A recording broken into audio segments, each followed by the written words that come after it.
বুদ্ধের এই দর্শন কেবল ধর্মতত্ত্ব নয়, এটি আধুনিক বিজ্ঞানের কজ অ্যান্ড ইফেক্ট বা কার্যকারণ সূত্রের এক গভীর আধ্যাত্মিক ও মনস্তাত্ত্বিক রূপ। মহাবিশ্বের প্রতিটি ধূলিকণা থেকে শুরু করে মানুষের মনের গহীন কোণে বয়ে চলা ভাবনা, সবকিছুই কি উদ্দেশ্যহীন, নাকি এর পেছনে লুকিয়ে আছে কোনো অমোঘ নিয়ম? বুদ্ধ আজ থেকে 2500 বছর আগে এক যুগান্তকারী সত্য আবিষ্কার করেছিলেন, যাকে বলা হয় প্রতীত্য সমুৎপাদ বা নির্ভরশীল উৎপাদনীতি। এর সহজ অর্থ হলো, এটি থাকলে সেটি হয়, এটি না থাকলে সেটিও হয় না। অর্থাৎ মহাবিশ্বের কোনো কিছুই এককভাবে বা স্বাধীনভাবে ঘটে না। প্রতিটি ঘটনার পেছনে রয়েছে অসংখ্য কারণ এবং শর্তের এক দীর্ঘ শৃঙ্খল। বুদ্ধের এই দর্শন কেবল ধর্মতত্ত্ব নয়, এটি আধুনিক বিজ্ঞানের কজ অ্যান্ড ইফেক্ট বা কার্যকারণ সূত্রের এক গভীর আধ্যাত্মিক ও মনস্তাত্ত্বিক রূপ। বুদ্ধ এই সত্যটি বুঝতে পেরেছিলেন তার বোধিলাভের রাতে। তিনি দেখলেন, আমাদের দুঃখ যে কেবল একটি উৎস থেকে আসছে, বিষয়টা এমন না, বরং 12টি নিবিড় যোগসূত্রের মাধ্যমে এই দুঃখের চাকা আবর্তিত হচ্ছে। একে বলা হয় দ্বাদশ নিদান। এই চাকা শুরু হয় অবিদ্যা বা সত্যকে না জানার মধ্য দিয়ে। যখন আমরা জীবনকে ভুলভাবে দেখি, তখন আমাদের মনে সংস্কার বা অভ্যাসের জন্ম নেয়। এই সংস্কার থেকে জন্ম নেয় বিজ্ঞান বা চেতনা। চেতনা থেকে হয় নাম রূপ, অর্থাৎ আমাদের শরীর ও মনের গঠন। এরপর আসে আমাদের ইন্দ্রিয়গুলো।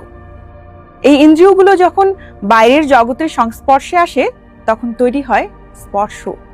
আর এই স্পর্শ থেকেই জন্ম নেয় বেদনা বা অনুভূতি। এই অনুভব থেকেই তৈরি হয় আমাদের যাবতীয় সমস্যার মূল উৎস, তৃষ্ণা। বুদ্ধের এই বিশেষণটি কত গভীর তা বর্তমানের ডিজিটাল বিশ্বের দিকে তাকালে বোঝা যায়।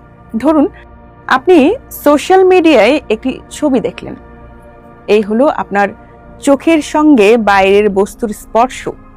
ছবিটি দেখে আপনার মনে একটি ভালো লাগার অনুভূতি বা বেদনা তৈরি হলো।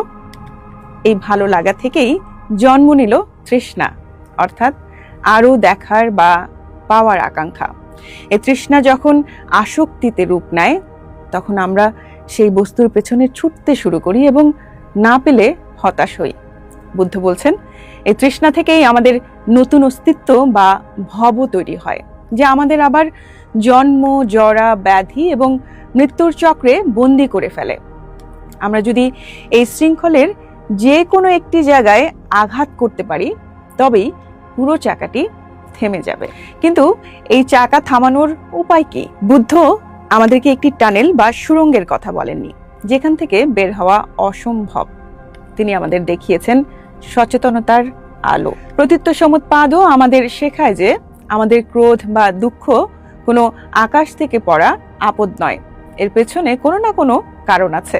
যখন আমরা কোনো মানুষের উপর রেগে যাই, তখন যদি আমরা একটু থেমে চিন্তা করি, এই রাগের পেছনের কারণ কি, কোন স্পর্শ থেকে এই বেদনা জন্মালো, তখন রাগের জোর কমে আসে। কারণ আমরা বুঝতে পারি পরিস্থিতিটি আসলে অনেকগুলো শর্তের সমষ্টি মাত্র।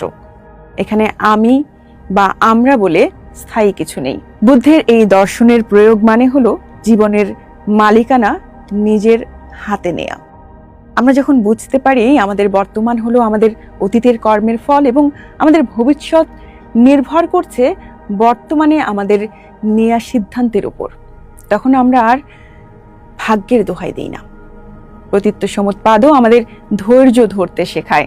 এটি আমাদের শেখায় যে পরিবর্তন সম্ভব, কারণ কারণগুলো বদলে দিলে ফলাফলও বদলে যায়।